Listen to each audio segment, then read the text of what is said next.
6장을 여러분과 함께 나누도록 하겠습니다. 다윗이 법궤를 예루살렘으로 이제 옮기는 과정에 일어난 이야기들을 여러분과 함께 나누도록 하겠습니다.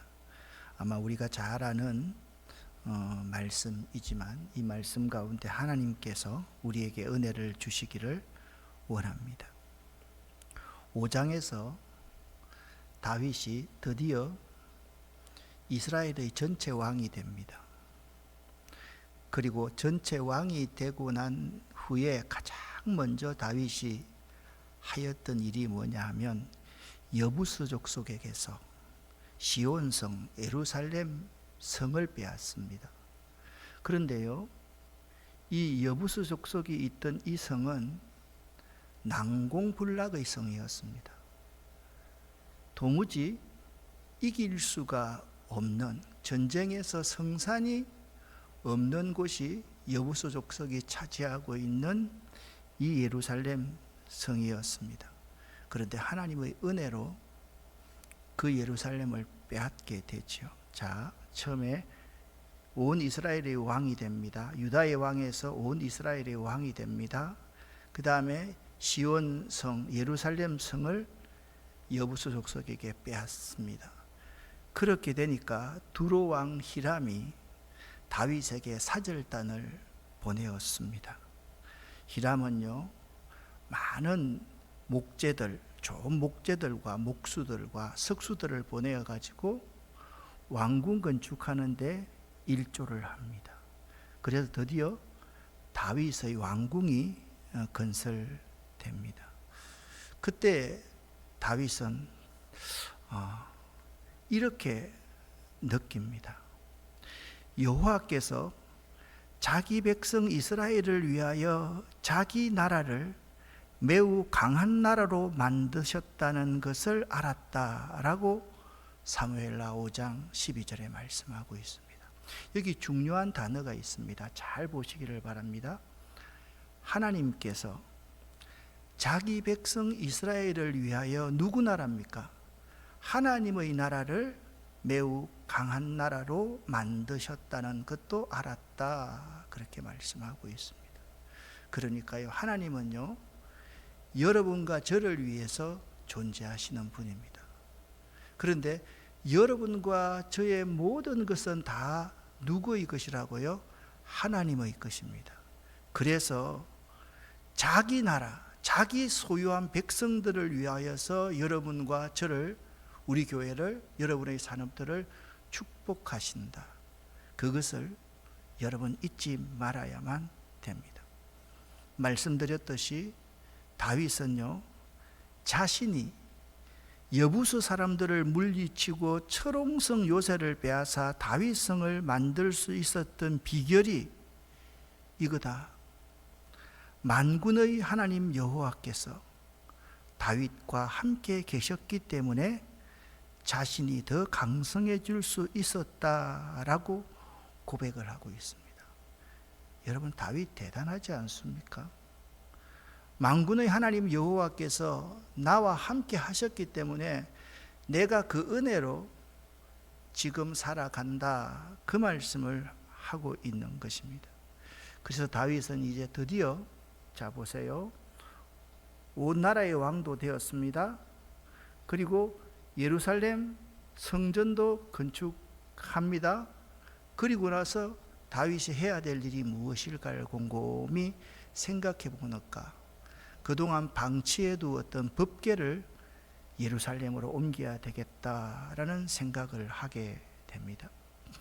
여기는 두 가지의 생각이 있을 수가 있습니다. 하나는 정말 신앙인의 마음으로 법궤를 예루살렘 성전으로 옮겨야 되겠다라는 그런 마음은, 이건 제 생각입니다. 100% 중에서 한 10%, 15% 정도가 되는 것 같고, 나머지 85%, 90% 정도는 이제 나라의 안정을 위해서, 자기의 치세를 강력하게 하기 위해서 뭔가 국민을 통합시킬 수 있는 무언가가 있어야 되겠는데, 그것을 법궤라 그렇게 다윗이 생각했던 것 같습니다. 왜 그러한 추정이 가능한가? 그것은 제가 강해를 해 나가면서 여러분에게 말씀드리도록 하겠습니다. 세번역 성경으로 1절부터 5절까지를 그냥 읽는데 급급하지 말고 수요 성경 강의니까 한 구절 한 줄을 생각하면서 한번 읽어보겠습니다. 다윗이 다시 이스라엘에서 정병 3만 명을 징집하여서 그들을 모두 이끌고 유다의 바알라로 올라갔다. 거기에서 하나님의 궤를 옮겨올 생각이었다. 그 궤는 그룹들 위에 앉아 계신 만군의 주님의 이름으로 부르는 궤였다. 그들이 언덕 위에 있는 아비나답의 집에서 하나님의 궤를 꺼내서 새 수레에 싣고 나올 때에 아미나답의 두 아들 우사와 아히요가 그 수레를 몰았다. 그들이 산에 있는 아비나답의 집에서 하나님의 궤를 싣고 나올 때에 아히요는 궤 앞에서 걸었고 다윗과 이스라엘의 모든 가문은 온 힘을 다하여서 잣나무로 만든 온갖 악기와 수금과 금은고를 타며 소구와 꽹가리와 심벌질을 치면서 주님 앞에서 기뻐하였다. 아멘. 다윗은 온 이스라엘 왕으로 세움받은 후에 제일 먼저 국민 통합을 위해서, 그리고 자기의 믿음의 중심에 하나님을 놓기 위해서 법궤를 예루살렘으로 옮기려는 계획을 세웁니다. 이 자세한 것을 여러분 보려고 하면 역대상 13절에 보면 다윗이 구체적으로 지금의 상황을 어떻게 계획했는지를 잘 알 수 있습니다. 오늘은 시간이 없기 때문에 역대상 13장까지를 살펴볼 수 있는 것이 아니니까 참고로 여러분 역대상 13장을 보시기를 바랍니다. 다윗은 사울 왕과는 달랐습니다.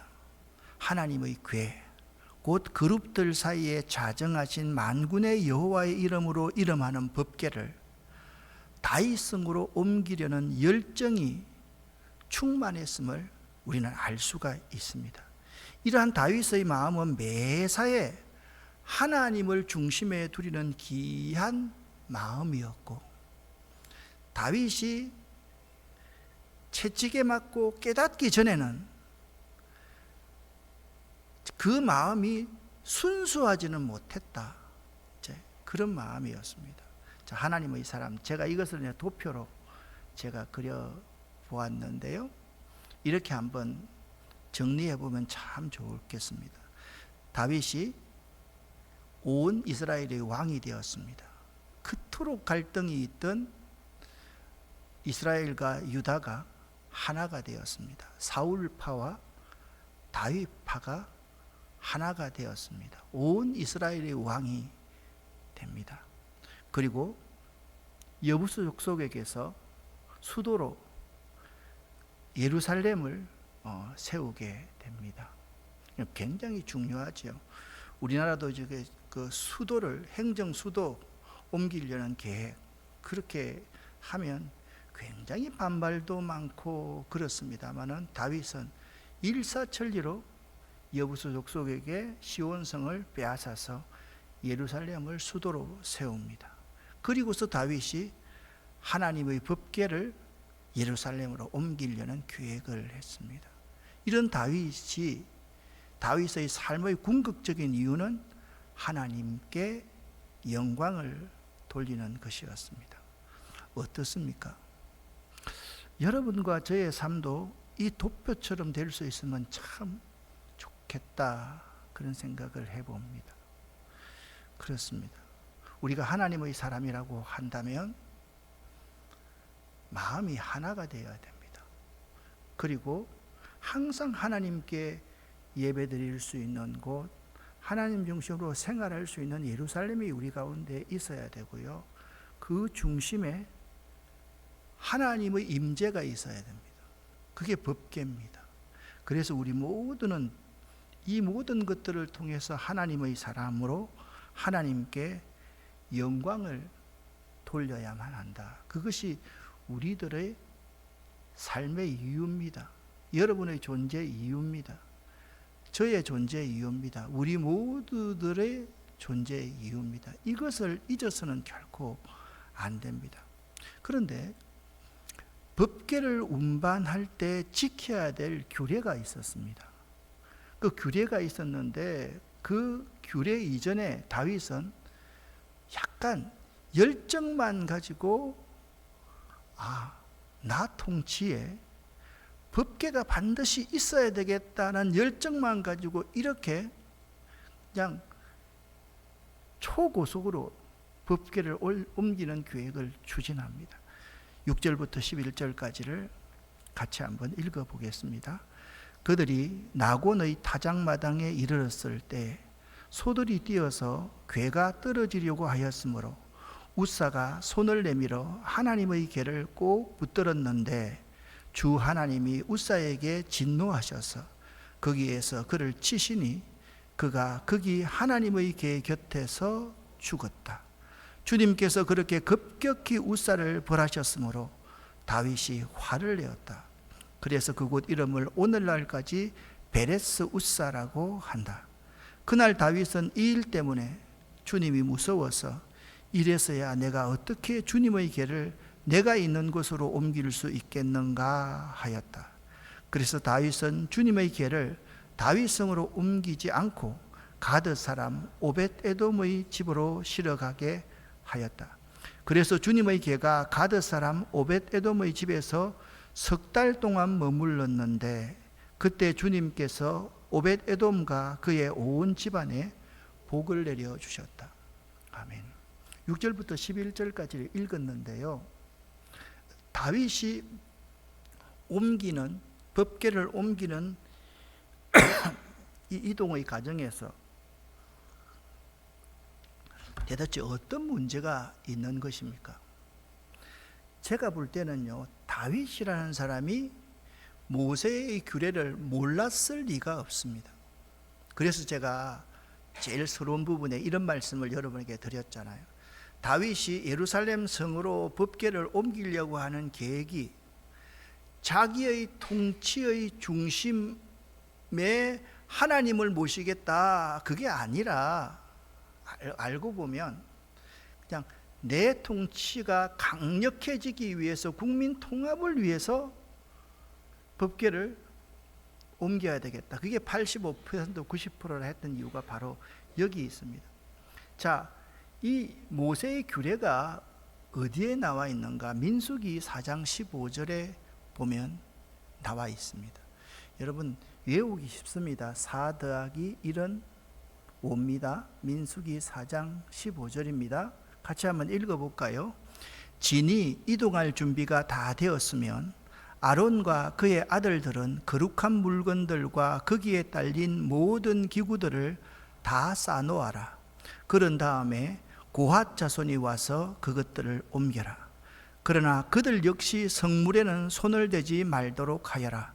손을 대는 날엔 죽을 것이다. 해막에 있는 물건들을 옮기는 일이 고핫 자손의 할 일이다. 아멘. 자, 성경을 읽고 나면 항상 아멘 하십시다. 이 법궤는요, 짐승이 옮기는 게 아니에요. 수레 가지고 옮기는 게 아니에요. 고핫 자손이 어깨에다가 메고 옮겨야만 하는 것입니다. 누구든지 있잖아요. 이 법궤를 만지면 하나님을 범하는 것이기 때문에 죽게 되어 있습니다. 그런데 다윗은 법궤를요, 첫 번째 수레에 싣고 운반하게 했습니다. 하나님의 규례와 전혀 딴판으로 행동하고 있는 모습을 봅니다. 더욱이 웃사는, 여러분 이렇게 할 때는요, 대제사장들이 앞에 서야 되고, 누구든지 민수기 4장 15절에 이런 말씀이 있기 때문에 어떤 상황에서도 손을 대서는 안 됩니다 라고 반드시 알려주어야만 했습니다. 웃사는 소들이 날뛰어가지고 법궤가 떨어지려고 하니까 손을 댈 수밖에 없었지요. 웃사는 법궤를 손으로 붙들었기 때문에 하나님의 진노로 인한 죽음을 결코 면할 수 없었던 것입니다. 여기서 중요한 것이 있습니다. 무조건적인 열심, 그것이 좋은 것 같은데 그것이 화근이 될 때가 참 많이 있다라는 것입니다. 우리의 삶에 이렇게 보면 열심이 있으면 다 좋은 것 같은데 무조건적인 열심, 이 열정이요, 바로 이런 조건입니다. 하나님 말씀에 근거하지 않고 하나님의 말씀을 지키지 않는 인간적인 열심이 가져온 비참한 결과, 그 결과가 이런 결과다라는 점을 알아야만 합니다. 항상 여러분, 열심은요, 하나님 말씀에 순종하고 충성하는 열심이어야 됩니다. 그것이 진짜 열심입니다. 내가 가지고 있는 그 열정을 이루는 것이, 내 꿈을 이루는 것이 열심이 아닙니다. 그래서 열심을 말할 때, 그리스도인들이 열심을 말할 때 항상 하나님의 열심으로 그런 단어를 많이 씁니다. 하나님의 열심. 그 열심을 가지고 있어야지. 이 무조건적인 열심이, 보세요, 우사를 죽게 했을 뿐만 아니라 우사 한 사람이 죽은 것이 문제가 아닙니다. 온 나라의 계획 이 자체가 다 뒤틀려 버렸던 것입니다. 중요한 것 한 가지를 여러분 말합니다. 오늘날 많은 사람들이 자기 나름대로 신앙적인 열심을 가지고 어떤 일들을 하지만 성경적인 원리에서 벗어난 방법으로 그 일들을 추구하며 심지어 동기나 목적 그리고 결과가 수단을 합리화시켜주는 것인 양 행동하기도 합니다. 예를 들어 볼게요. 저는 이런 건 틀렸다고 생각합니다. 전도하는데 상금 걸고 전도 잘하면 제주도 보내줍니다. 차량 줍니다. 상 줍니다. 총동원 주의를 해가지고 사람들 끌어모읍니다. 여러분 생각을 한번 해보십시오. 100명이 왔습니다. 그런데 10명은 우리 교회에 나왔습니다. 9명이 상처받고 돌아갑니다. 이것이 전도입니까? 이것이 전도입니까? 하나님 나라를 확장시키는 것을 막는 일 아니겠습니까? 그런 일들은 우리가 많이 합니다. 결과만 좋으면, 아니 동기와 수단 그거 그렇게 중요하지 않아. 그런데 여러분 기억하십시오. 기독교 신앙은요, 동기와 수단을 훨씬 더 강조합니다. 오히려 결과는 하나님의 손에 맡기도록 요구하는 것이 기독교 신앙입니다. 결과는 하나님이 하시는 거지. 사람이 마음으로 자기의 길을 계획할지라도 그 걸음을 인도하시는 분은 하나님이십니다. 결과는 하나님이 주십니다. 그래서 동기와 수단이 매우 중요합니다. 과정이 매우 중요합니다. 그 과정이 뭐냐? 하나님의 말씀에 의거하여서 행동하는 열심, 그것이 기독교 신앙의 핵심이라는 사실을 여러분 잊어서는 안 됩니다. 어떤 사람, 이런 사람이 있습니다. 저분은 돈이 많으니까, 사회적으로 좀 사회적 지위가 있으니까 장로해야 된다, 그런 말 하는 사람. 저 앞에서는 그런 말 하는 사람 없겠지요. 제가 좀 독한 사람이니까, 그런 말 듣고 가만히 있는 사람이 아니니까 여러분 정말 우리 조심해야만 됩니다. 돈 가지고 직분 감당하는 거 아니잖아요. 목사님들도 소개할 때 저분이 어느 대학 출신이다, 그것부터 먼저 말합니다. 참 한심한 사람들입니다. 저분에게 하나님의 신이 임해 있는가? 저분이 하나님 말씀에 순종하는 사람인가? 저분은 하나님께 맡기면서 모든 사역을 하고 있는가? 그것이 매우 중요하다라는 것입니다. 아무리 좋은 뜻에서 시작된 일이라 할지라도, 그 결과가 그럴듯하게 나온다 할지라도, 그 일을 진행하는 과정에 있어서 비신앙적인 일, 비성경적인 방법이 동원된다면 세상적으로 성공이라고 할 수 있을지 모르지만 하나님 앞에서는 실패입니다. 믿으십니까? 믿으십니까? 여러분 믿으시기를 예수 이름으로 간절히 축원합니다. 교회가 재산을 좀 모으기 위해서 부동산 좀 사두고 그렇게 합시다. 저는 그건 아니다라고 생각합니다. 왜냐하면 어떤 사역을 위해서 돈이 필요하면 우리가 기꺼이 자발적으로 헌금해야 되는 거 아니겠습니까? 교회가 부동산 사가지고 그거 가지고 남겨야 되겠다. 그래서 교회 일을 해야 되겠다. 그러면 여러분과 저는 뭐 합니까? 우리는 가만히 있고요. 우리는 헌금 안 하고요. 그 돈 모은 거 가지고 하는 겁니까? 아니지 않습니까? 정말 우리가 비신앙적인, 비성경적인 방법을 동원하지 않을 수 있도록 우리가 하나님 말씀에 주의해야 된다라는 것을 알아야 됩니다. 그래서 사무엘하를 처음 시작할 때 사무엘하의 내용이 무엇입니까? 다윗의 파란만장한 일대기를 기록한 책이다. 사무엘상까지만 해도요, 다윗이 얼마나 믿음이 좋은지 몰라요. 근데 사무엘하에 들어가면 그 파란만장한 인생 스토리가 그대로 적나라하게 드러나고 있다라는 점을 우리는 알아야만 합니다. 한번 실패했습니다. 법궤를 옮길 수가 없었습니다. 두 번째 법궤를 다윗이 옮겨가는 과정을 보십시오. 제가 볼 때는 한 번만에 법궤를 옮기는 것보다 이렇게 한번 실패를 맛보고 주님을 두려워하면서 두 번째 시도하는 것이 하나님의 뜻에 더 가깝다라고 생각합니다. 여러분 어떻게 생각하십니까? 제일 무서운 사람이 어떤 사람인지 알아요? 이 무섭다는 것은 감당하기 어려운 사람입니다. 모든 일을 어릴 때보다 다 1등, 성공, 끝까지 성공하는 사람, 이 사람들이 가장 브레이크가 없는 가장 두려운 사람이라는 것을 알아야 돼요. 인생의 좌절을 맛보고요, 고난의 잔을 마셔보고요, 눈물의 강을 건너보고요. 저도 한번 그럴 때가 있었습니다.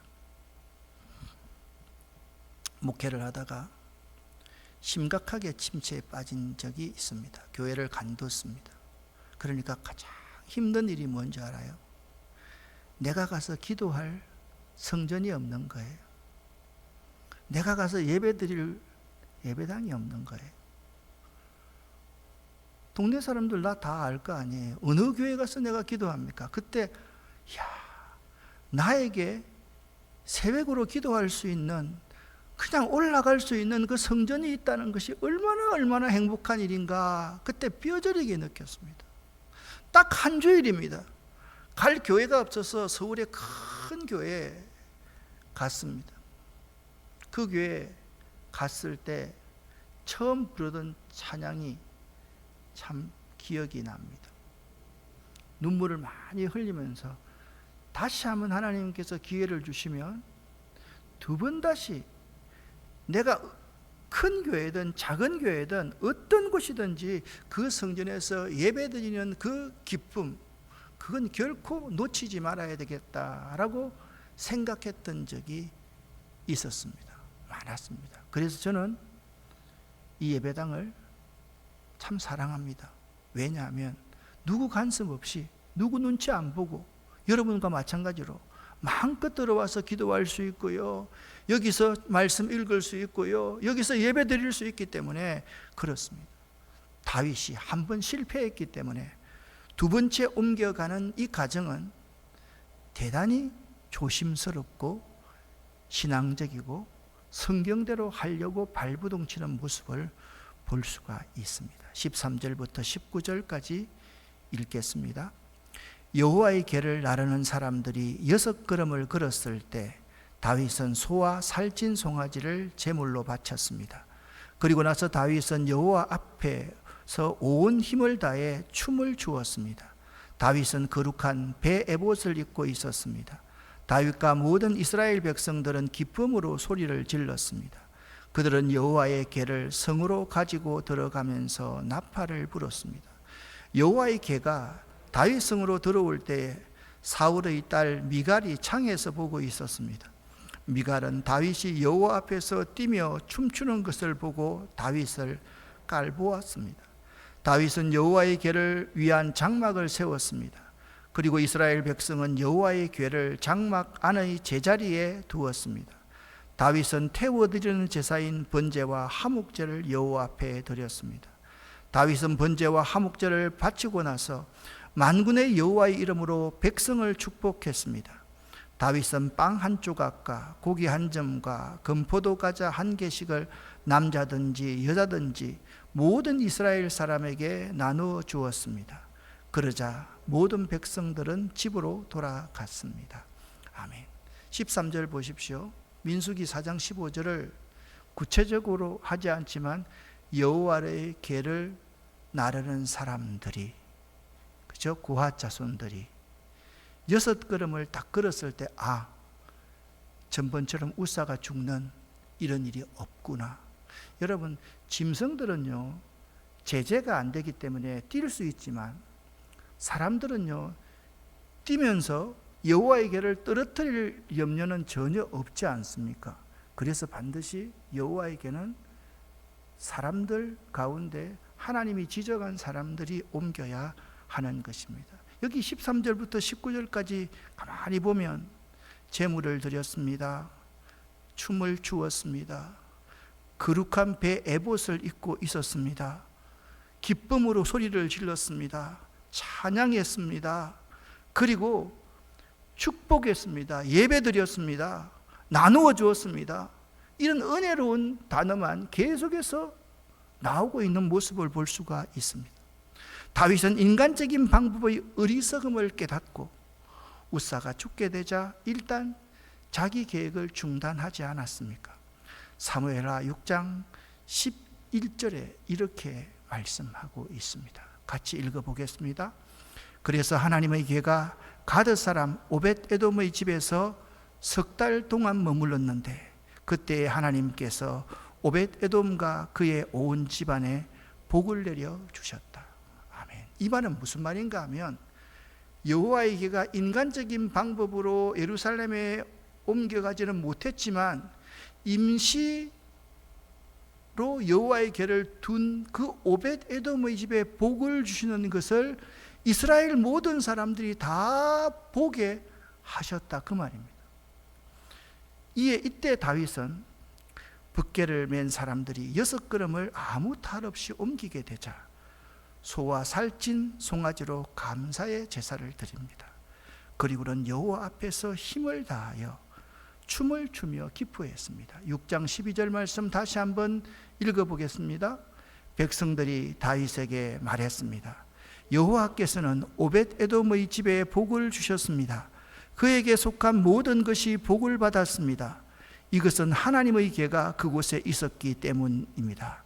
그 이야기를 들은 다윗은 기쁜 마음으로 오벳 에돔의 집으로 가서 하나님의 궤를 가지고 다윗성으로 올라갔습니다.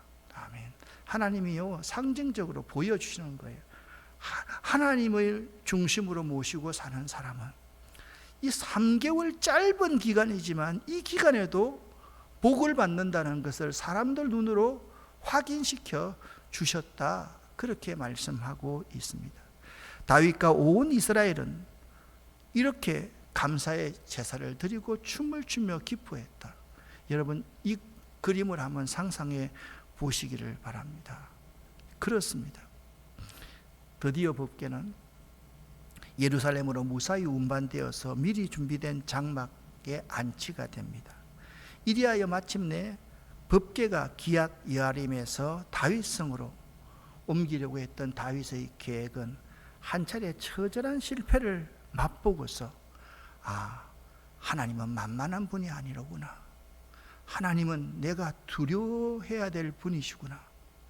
내가 하나님의 말씀을 철저하게 따라야 되겠구나. 그 교훈을 주고서 법궤가 그곳에 안치되었습니다. 온 백성이 큰 기쁨을 가져다 주는 놀라운 일이었습니다.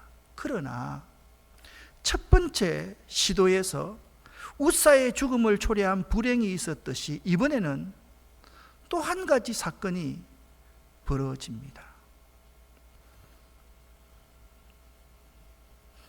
사실 법궤를 옮기는 과정 가운데 일어난 일련의 사건들은요, 이것입니다. 첫 번째, 다윗이 자기 목적을 위해 하나님을 길들이며 움직이려 할 때는 실패했습니다.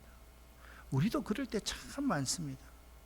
우리의 목적을 위해서 하나님을 자꾸 길들이려고 합니다. 하나님을 내가 움직이려고 합니다. 이럴 때 얼마나 많은지 모릅니다. 그 실패를 맛보고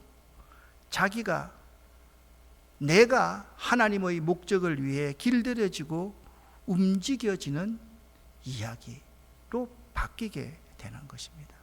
여러분 꼭 명심하십시오. 내 목적을 위해서 하나님을 길들이려고 하지 마십시오.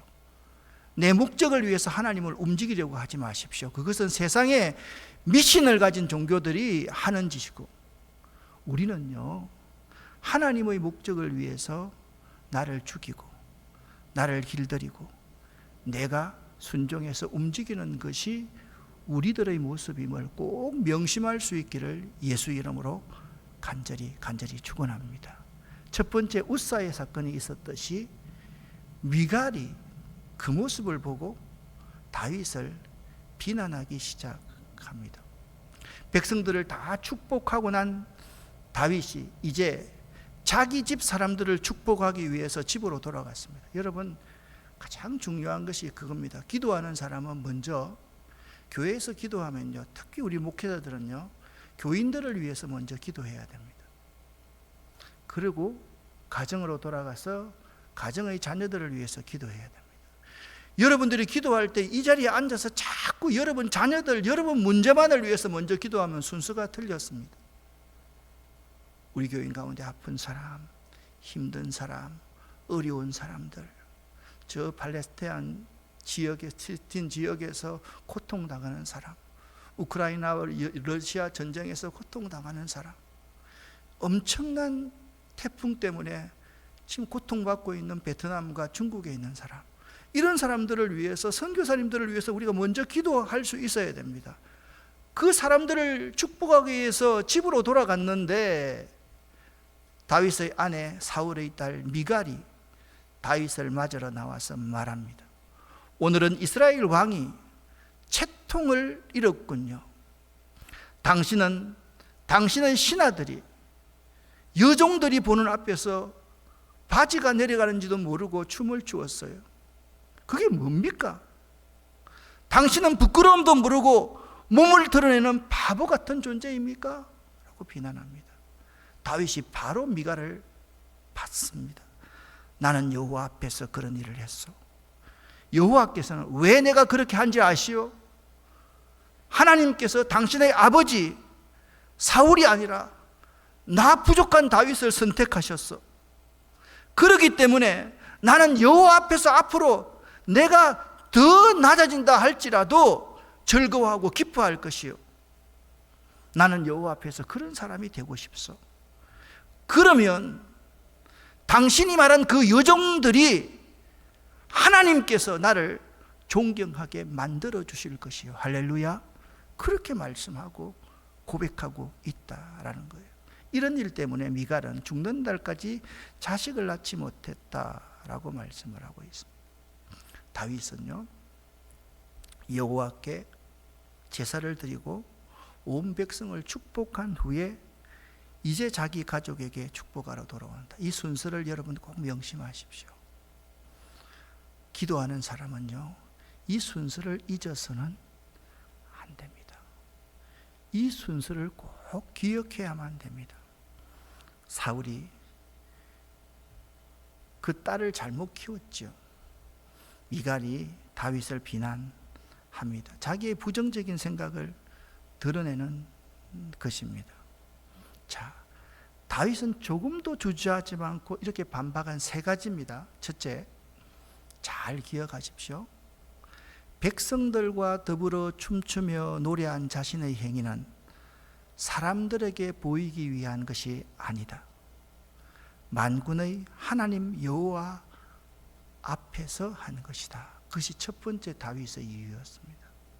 우리는 자꾸 사람들 의식 많이 하는데요, 다윗은 사람 의식하면, 여러분 지도자가요 하나님 앞에서 망가질 줄 알아야지 백성들이 친숙함을 느끼고 그 지도자와 함께 더불어서 호흡하면서 살아나가지요. 지도자가 하나님처럼 있으면 어떻게 백성들이 그 지도자에게 자기 어려움들을 다 이야기합니까? 두 번째, 다윗이 미갈에게 이렇게 말합니다. 나를 세우신 분이 여호와이시기 때문에 나는 그 앞에서 뛰노는 것이 조금도 부끄럽지 않습니다. 그렇게 말을 합니다. 대단하죠. 나를 이 자리에 세운 것이, 내가 이 자리에 있는 것이 하나님의 은혜로 있는 것이기 때문에 나는 조금도 부끄럽지 않습니다 라고 말하고 있습니다. 사무엘하 6장 12절 말씀을 보면 이렇게 말씀하고 있습니다. 같이 읽어보겠습니다. 이는 여호와 앞에서 한 것이니라. 여호와께서 나를 여호와의 백성 이스라엘을 주권자로 삼으셨으니 내가 여호와 앞에서 뛰놀리라. 아멘. 여러분과 제가 하나님 앞에서 뛰어놀 수 있기를 예수 이름으로 간절히 축원합니다. 사람에게 보이려고 하지 말고 하나님 앞에서 뛰놀리라 고백하는 이 고백이 그냥 나온 고백이겠습니까?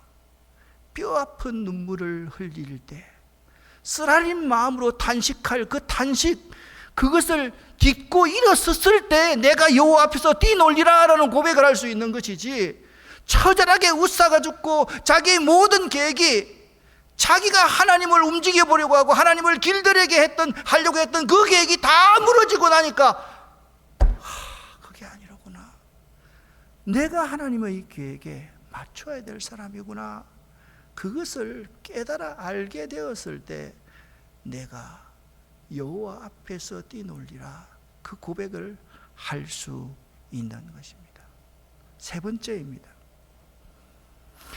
다윗은 자신이 비록 낮아져서 스스로 천하게 보일지라도 하나님께서 하나님 앞에서 행하는 자신을 높여주실 것이라는 믿음을 갖고 있었습니다. 이상과 같은 다윗의 대답은 고린도전서 1장 31절 말씀, 자랑하는 자는 주 안에서만 자랑하라.